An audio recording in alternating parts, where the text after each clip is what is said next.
Que se passe-t-il dans le cerveau d'une personne dans le coma? Que comprend-elle? Qu'entend-elle? Quel espoir de réveil, de récupération? Peut-on d'emblée prédire ces possibilités et donc adapter la prise en charge? Bien sûr, les connaissances, notamment grâce aux nouvelles technologies d'imagerie, ont progressé, mais cet état reste encore très mystérieux et continue à la fois d'inquiéter et de fasciner. Fasciner car il interroge notre compréhension de la conscience. Un homme a toute sa carrière exploré notre esprit humain, nos pensées, nos perceptions et émotions. Ses travaux portent sur le coma donc, mais aussi sur les commotions cérébrales, l'anesthésie, le rêve, l'hypnose, la transe, la méditation et les EMI, expériences de mort imminente. Expériences qui restent aujourd'hui insaisissables, profondément personnelles et l'objet de multiples hypothèses et de questions. Est-ce la preuve de la vie après la mort ou une pure hallucination? La conscience réside-t-elle uniquement dans le cerveau? Cet homme dont je parlais, pour tenter de comprendre ces patients qui racontaient leur expérience, a tout fait pour en vivre une. Avec succès, ses connaissances et hypothèses ont-elles aujourd'hui évolué? Il va nous le dire, il est notre invité. Professeur Steven Lorez, bonjour. Bonjour Marina. Vous êtes neurologue, directeur de recherche au Fonds national de la recherche scientifique belge, directeur fondateur du Coma Science Group à l'Université de Liège. Récemment, vous avez été récompensé par la chaire d'excellence en recherche du Canada en neuroplasticité à l'Université Laval et vous êtes actuellement professeur invité à l'Université de Harvard, entre autres, parce que je ne peux pas tout citer. Mais je vais surtout dire que vous venez de publier un livre qui est absolument fascinant, qui s'appelle L'expérience de mort imminente chez Odile Jacob et que je recommande vraiment vivement. Alors je le disais, vous êtes un éminent spécialiste du cerveau, on va parler donc avec vous coma et EMI, mais d'abord un petit point sur votre parcours, quand vous choisissez la neurologie, et plus précisément cette neurologie de la conscience comme spécialité, c'était facile de trouver des financements, parce qu'aujourd'hui cette spécialité quand même elle fascine, mais à l'époque ça se passait comment? C'était difficile. Je pense que le sujet était un peu tabou et c'est jamais bon quand un chercheur va s'auto-censurer. Donc dans les années 90, quand comme jeune médecin, je me posais des questions. Est-ce que ce patient dans le coma est vraiment inconscient? Qu'est-ce que je peux dire vraiment? C'était, oui, très, très compliqué. Encore aujourd'hui, quand même, le sujet est par certains considéré comme ésotérique, comme ça vaut même pas la peine d'être étudié. Pourquoi aussi donner des faux espoirs à tous ces patients, ces familles? Mais je suis heureux maintenant de voir qu'il y a beaucoup de labos Oui. qui s'y intéressent et qu'on a quand même fait un petit bout de chemin. Quand vous avez commencé vos travaux sur le coma, donc dans les années 90, on savait quoi de cet état-là? Alors, c'était assez simple. On a le coma, après un trauma crânien, une hémorragie cérébrale, un arrêt cardiaque, ou bien les choses vont très vite, très mal, c'est la mort cérébrale, ou bien on récupère, très bien, ou on avait cet état appelé à l'époque végétatif, c'est un nom horrible, on ne va pas comparer. Qui est toujours employé d'ailleurs par certains. Alors oui, et là aussi, ça reste un combat parce qu'avec le Task Force européen, on a proposé un autre nom neutre, c'est un éveil non répondant. Mais c'était une vision très... un peu... si on a cette étiquette végétative, on attend de mourir. Mm. Et maintenant, on sait tout d'abord qu'il y a une partie de ces patients qui sont parfois un peu conscients. C'est ce qu'on appelle l'état de conscience minimale ou Même s'ils ne répondent post-révélationnel. pas? Même si, par définition, il n'est pas capable de communiquer ni verbalement ni par un signe. Qu'il y a aussi des chances de récupération vers une certaine qualité de vie. Donc on a une vision beaucoup plus dynamique, c'est ce qu'on appelle la neuroplasticité. Il y a des patients, certainement les jeunes, traumatisés crâniens, où ces milliers de milliards de connexions arrivent, c'est ce qu'on appelle vraiment cette plasticité, à assurer une récupération fonctionnelle. Et la neuroimagerie, comme vous l'avez dit, nous a permis de mieux documenter et d'être plus précis dans le diagnostic et aussi dans le pronostic, et Mais, même de proposer des nouvelles pistes thérapeutiques. mais justement, comment, avec quel examen on a appris effectivement ces niveaux éventuels de conscience, de semi-conscience, chez des patients qu'on disait à l'époque en état végétatif? Alors, donc, mon intérêt, il est un petit peu... la source, c'est une frustration. On est au bord du lit du patient et on va observer son comportement. Est-ce que c'est un réflexe ou est-ce que c'est un mouvement volontaire? Est-ce qu'il répond à la commande ou pas? Et évidemment, avoir une mesure de ce qui se passe dans le cerveau, c'était une grande valeur ajoutée. Alors à l'époque, c'était le PET scan, la tomographie à émission de positons. Donc on a injecté du sucre radioactif parce que le cerveau il consomme beaucoup d'énergie. On n'avait pas encore l'IRM fonctionnel. C'était avec des injections d'eau marquées, radioactifs, qu'on pouvait voir comment ce cerveau réagit à une stimulation auditive, la douleur, et qu'on a vu, à notre grande surprise, qu'il y avait des personnes dans le coma ou après, dans cet éveil non répondant, où j'avais aucun signe de conscience comportementale, et quand même, il y avait encore une certaine activité cérébrale, et donc une capacité à une certaine conscience. Qu'est-ce qu'on sait grâce à ces examens, notamment, ce qui se passe dans le cerveau d'une personne dans le coma? D'abord, est-ce que ça se situe toujours au même endroit? Qu'est-ce qui se passe? Alors, je pense qu'il y a eu plusieurs erreurs historiques, donc la conscience, c'est pas tout ou rien, hein, Ce qu'on a c'est longtemps même pensé. voilà, donc on est conscient, on n'est pas conscient, mais c'est beaucoup plus nuancé que ça, c'est même pas 50 nuances de gris, c'est toutes les couleurs de l'arc-en-ciel, hein. Donc cette forme de conscience chez le patient en état de conscience minimale, ben, c'est très difficile pour nous, en pleine bonne santé, de avoir une idée de ce que c'est, certainement pour la capacité à avoir des émotions, aussi bien positives que négatives. Euh, et donc, grâce à l'étude, j'ai créé le Coma Science Group, mais on a aussi étudié le coma pharmacologique, le rêve. Et si on doit résumer tout cela, on a quand même pu identifier deux réseaux de la conscience. Un, ce qui est important pour ma perception, tout ce qui passe par mes sens, je vous entends, je vous vois. Il y a un réseau, c'est pas une petite Mhm. région, c'est vraiment un réseau qu'on appelle fronto-temporariétal des deux côtés des hémisphères qui semble être critique. Puis il y a une deuxième composante, c'est mes pensées. Là, je peux fermer mes yeux, et bien j'ai cette petite voix dans ma tête, je peux m'imaginer des choses, ça me permet d'anticiper qu'est-ce qui va passer, d'apprendre de mon passé autobiographique. Et donc là, c'est un deuxième réseau de la conscience du monde intérieur, c'est plus profond. Euh, et cela a permis de traduire ces connaissances vers une meilleure prise en charge et une amélioration du trajet de soins après coma. Et est-ce que ça a permis de mieux comprendre ce qu'était la conscience? Alors, je pense qu'il ne faut pas être trop arrogant, ça reste un des grands mystères pour la science. Notre univers intérieur, on n'a pas aujourd'hui une théorie qui explique comment quelque chose de matériel, moi je suis neurologue, donc mon domaine Mhm. d'expertise c'est le cerveau, mais comment il produit, hein, on dit que c'est une fonction émergente à travers ces connexions, cette dynamique entre le thalamus qui est profond et ces deux réseaux de la conscience. On a fait des progrès, et c'était important, ça a quand même changé les livres de médecine, mais je pense aussi que dans ce domaine, il faut garder un esprit ouvert. Avec Giulio Tononi, qui est aux États-Unis, à Madison, on a écrit un livre, The Neurology of Consciousness. Il a cette théorie où l'information doit être intégrée, ou peut-être la conscience peut être considérée comme une propriété fondamentale de la nature, peut-être même universelle. Alors Mhm. là, on est même proche du panpsychisme, Oui. mais il y a des mathématiques derrière, on peut faire des prédictions, on peut tester, et donc c'est important que le sujet soit étudié, parce qu'il est évidemment pas que philosophique. Il y a vraiment des patients avec des maladies Mhm. du cerveau qui vont pouvoir en bénéficier.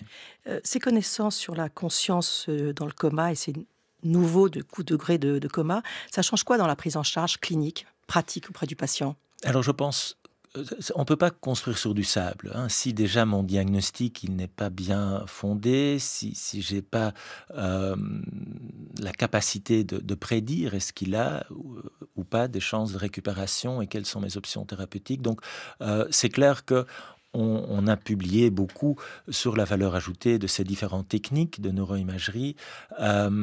Et évidemment, c'est important. Si vous ou votre proche, vous êtes dans un lit avec l'étiquette végétatif et on va vous traiter ainsi, et qu'en réalité, vous avez des perceptions, et comme on l'a démontré, y compris la douleur, mais ça change directement beaucoup de choses. Vous allez donner des antidouleurs, mais aussi accès à toutes ces techniques de neurorééducation avec la robotique, avec la neuromodulation. On peut maintenant stimuler la neuroplasticité. De l'extérieur? Oui. Alors, donc on revient à la neuroplasticité, c'est le fait de pouvoir développer de nouvelles connexions et de nouveaux réseaux pour que le cerveau continue de fonctionner, même si des zones ont été abîmées.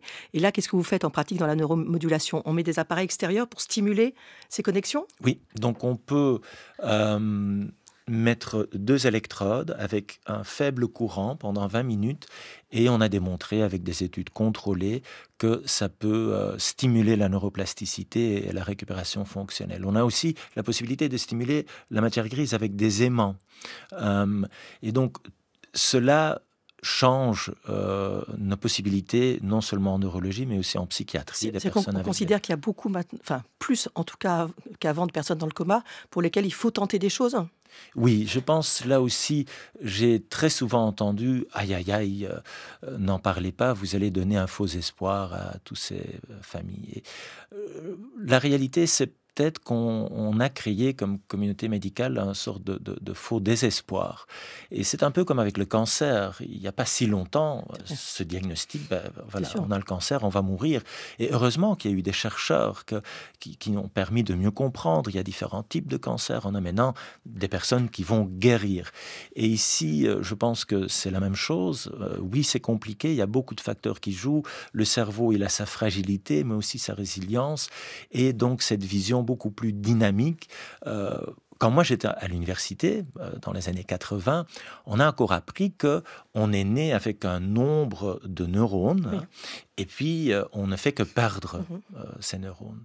Là aussi, on sait maintenant qu'il y a la neurogénèse, qu'on fait des cellules nerveuses et que ce dogme n'était pas correct. Donc on a vraiment cette possibilité d'offrir une meilleure récupération à certains de ces patients et l'IRM fonctionnel, l'électroencéphalogramme, le PET scan nous permet d'identifier qui va pouvoir récupérer ou pas, parce que ça fait aussi partie de notre travail de dire là on a perdu le combat. Mais justement, parce que c'est important, il y a beaucoup de proches de personnes qui sont dans le coma qui ont tellement peur que cette personne devienne ce qu'on appelait aussi horriblement un légume, des états végétatifs, qui voudraient qu'on puisse le dire d'emblée, qu'il n'y ait pas de réanimation. De toute façon, en France, on réanime quoi qu'il arrive, c'est un principe, on essaye. Mais est-ce qu'on pourrait d'emblée, quand il y a un accident, par exemple, de voiture avec un traumatisme crânien, est-ce qu'on pourrait dire, non, là, c'est pas la peine de réanimer, il n'y a aucun espoir? Alors voilà, ça c'est tout le domaine d'expertise des neurologues qui travaillent aux soins intensifs. Il y a beaucoup de facteurs qui jouent, la cause. Donc le trauma, c'est souvent plus compliqué parce que vous avez une hémorragie d'un côté, un gonflement, et donc les parties autour de la blessure ou l'autre hémisphère, l'autre côté du cerveau, peuvent remplacer le fonctionnement. Ça va être différent si vous avez un arrêt cardiaque, parce que ça, c'est tout le cerveau qui a souffert, et donc là, c'est plus difficile pour cette neuroplasticité. Si c'est une intoxication, si c'est une hémorragie, l'âge du patient, la durée de cet état, et donc parfois c'est très clair, la majorité des décès aux soins intensifs, que ce soit en France ou ailleurs, c'est une décision médicale. C'est accepter. On arrête la réanimation. On arrête, on laisse mourir. Et donc, c'est très important d'être transparent là-dessus. J'aimerais aussi faire une invitation à tout le monde qui nous écoute, parce que ça peut m'arriver ce soir, demain. Et ça aide les médecins de faire une déclaration anticipée. Les directives anticipées en France, voilà. C'est moins de 20% des plus de 50 ans qui l'ont rédigé.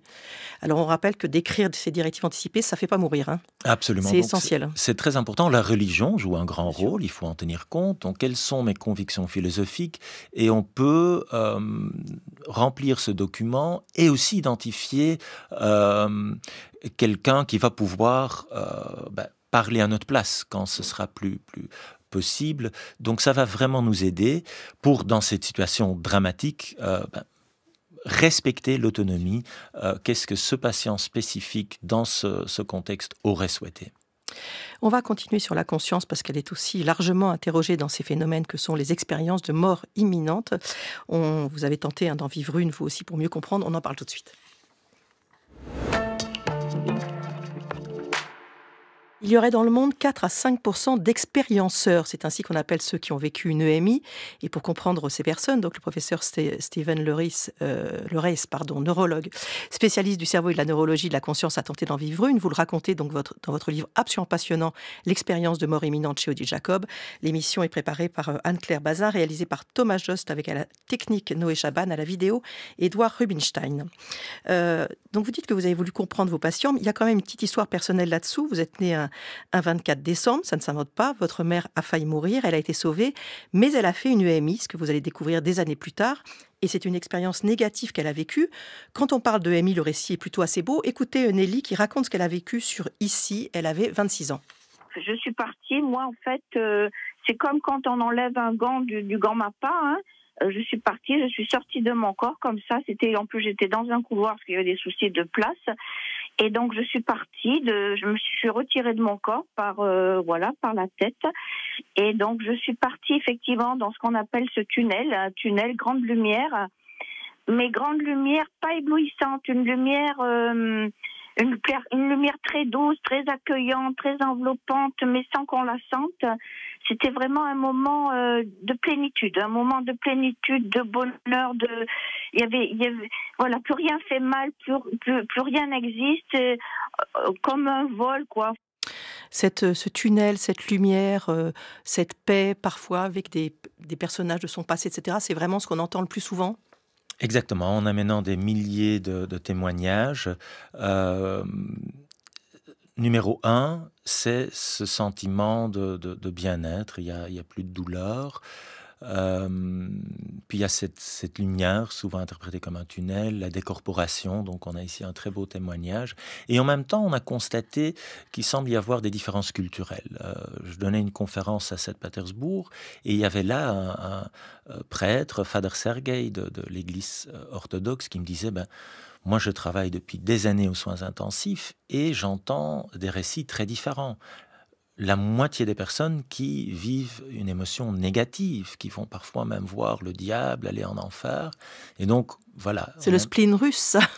Alors, oui, on peut se poser des questions, hein, leur passé, l'Union soviétique, le rôle de l'Église, mais ça mérite notre attention. On n'aime pas l'anecdotique et donc on est en train d'étudier ça plus formellement. Et au Moyen-Orient, c'est plutôt une porte que les gens voient, c'est ça? Voilà, donc cette notion de lumière, tunnel, il y a plus une porte Moyen-Orient, puis on travaille aussi avec l'Inde, là c'est une rivière. Maintenant je suis en Amérique du Nord avec la chaire d'excellence, et là ils vont voir Elvis Presley. C'est clair que c'est une réalité neurophysiologique qui est universelle de tous les temps, mais qu'il y a quand même des différences culturelles et aussi on a étudié la personnalité, hein. Il y a peut-être une tendance, ce qu'on appelle fantasy proneness. On a des personnes qui travaillent dans l'artistique qui apparemment vont plus fréquemment vivre l'expérience que par exemple moi-même, ou comme on peut l'avoir comme médecin. Et donc vous l'avez dit, on a dit dans 10% des cas, c'est des expériences négatives, donc ce qu'a vécu votre mère, ce que vivent plus souvent les Russes, ça veut dire quoi? Il n'y a plus cette paix, cette douceur? Oui, tout à fait. Je pense qu'il y a un biais avec les films, aussi, comment c'est parfois présenté dans les médias, et même les échelles qu'on utilise. euh, ben, on considérait que c'était positif par défaut, et c'est pas le cas. Donc on a proposé une nouvelle échelle parce que oui, il y a cet état d'émotion pure, mais ça peut être positif ou négatif. Et justement, pourquoi l'un et pas l'autre?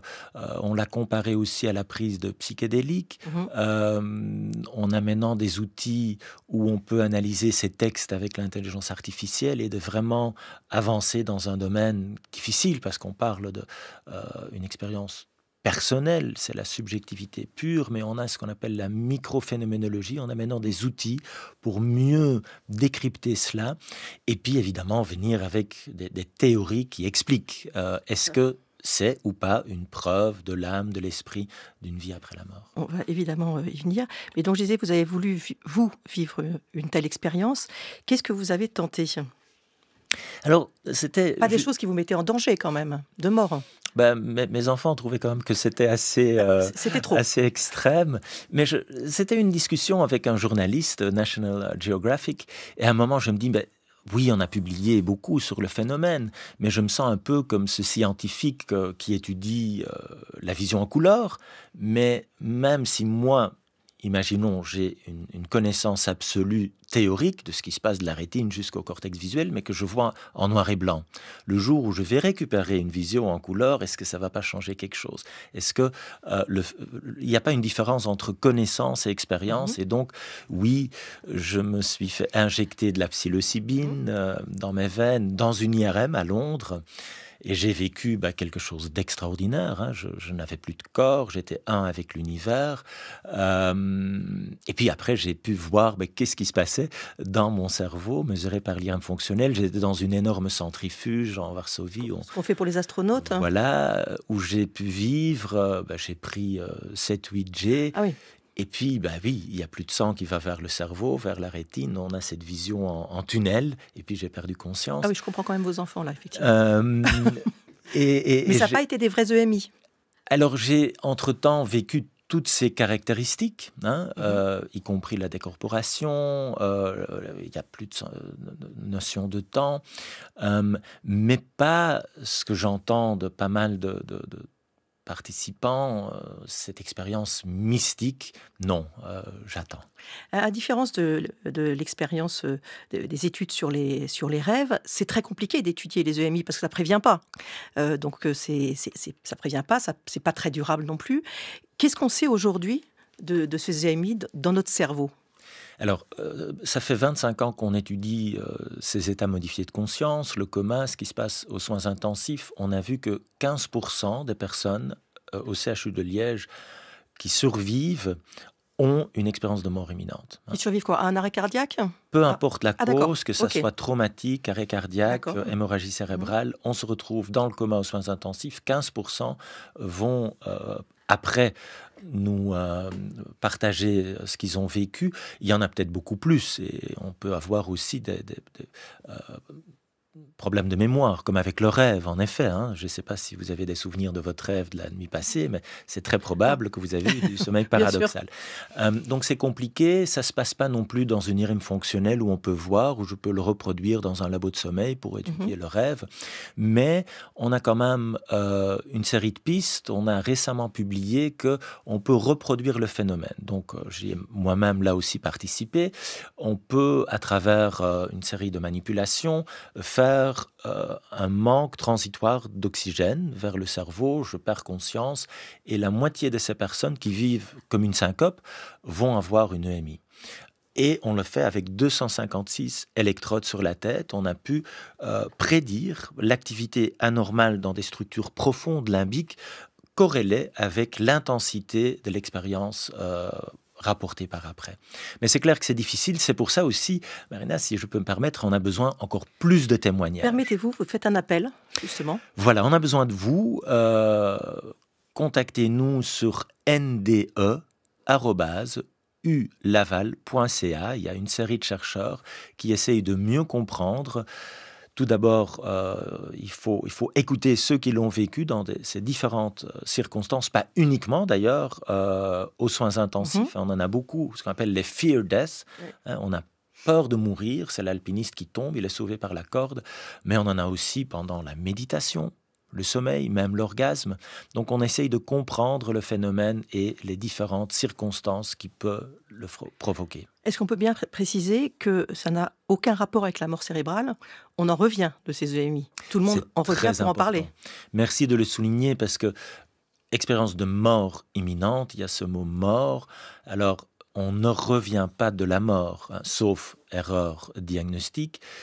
Et l'EMI n'est pas la mort cérébrale. On a les critères depuis les années 50. Jamais une personne avec les critères de mort cérébrale est revenue pour dire ce qu'il a vécu.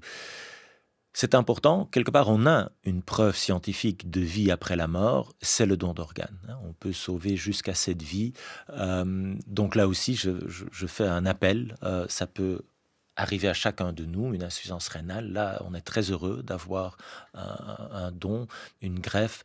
Et il y a, on le sait, cette année, des personnes en France qui vont mourir sur la liste d'attente. Donc, il faut être très clair, c'est quoi la mort? Il faut dire dire à ses proches si on est pour ou contre le don d'organes pour soi, s'il arrive quelque chose, ce qui permet de ne pas perdre des organes, même si c'est un peu horrible de parler comme ça, mais c'est vrai. Est-ce qu'il y a des enfants qui ont raconté des EMI?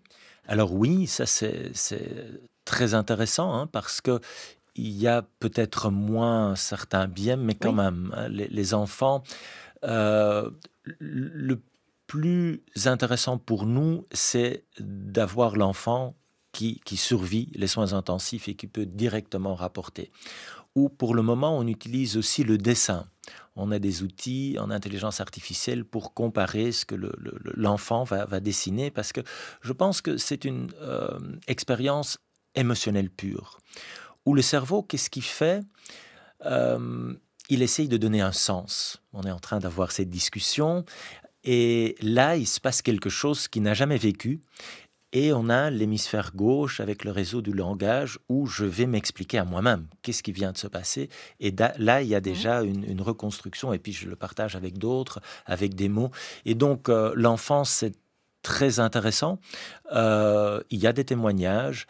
On a aussi les aveugles et leur perception, comment ils vont voir différemment lors de l'EMI. Donc oui, on a toutes ces différentes populations qui peuvent nous aider à réduire un peu notre ignorance. Est-ce que vous pensez qu'il peut y avoir encore des examens d'imagerie, des techniques, l'utilisation de différents produits hallucinogènes qui permettraient d'aller encore plus loin dans notre cerveau et de comprendre encore mieux ce qu'est la conscience? Certainement, ça va être quelques prix Nobel, hein, pour ceux qui vraiment vont proposer une théorie de la conscience, mes pensées, mes perceptions, mes émotions. Entre-temps, on a une série de données expérimentales, d'hypothèses. Par exemple, la décorporation, c'est quand même très très impressionnant. Il y a une partie ici du côté droit, au milieu. Si je vais le stimuler, je peux provoquer cette décorporation. Autre région, côté gauche, Du cerveau, hein, parce du que vous montrez cerveau, actuellement, tout le monde ne vous voit pas, donc je traduis. qui va s'activer quand j'ai ce sentiment d'une présence, hein. Puis on a les connexions vers les aires visuelles. Je le vois avec des personnes qui ont un AVC qui va donner cette vision en tunnel. Ce sentiment émotionnel, positif ou négatif, avec les structures limbiques, ce qu'on a vu aussi dans notre expérience, va s'activer très probablement pendant l'expérience. Mais à nouveau, je pense qu'on ne peut pas a priori dire ça doit être telle ou telle région, neurotransmetteur. Donc, comprendre notre univers intérieur, ça nécessite des scientifiques un peu rebelles qui osent remettre en question les vérités d'aujourd'hui, parce que nous, on n'a pas de livre saint, c'est en permanence une remise en question. Et donc, je suis très heureux de pouvoir, avec les différentes équipes, continuer cette quête. Vous allez continuer à essayer de vivre une EMI ou vous allez renoncer là? Non, là, on a décidé en famille que ça suffit. Que ça suffisait?